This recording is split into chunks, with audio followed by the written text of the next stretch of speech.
តាកេងទេស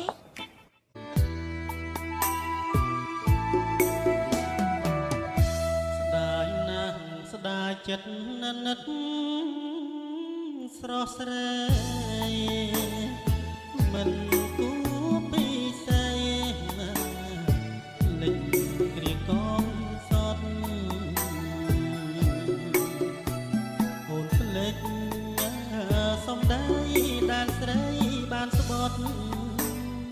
ស្នេហ៍យើងមិនរលត់លោកគ្រីអាសា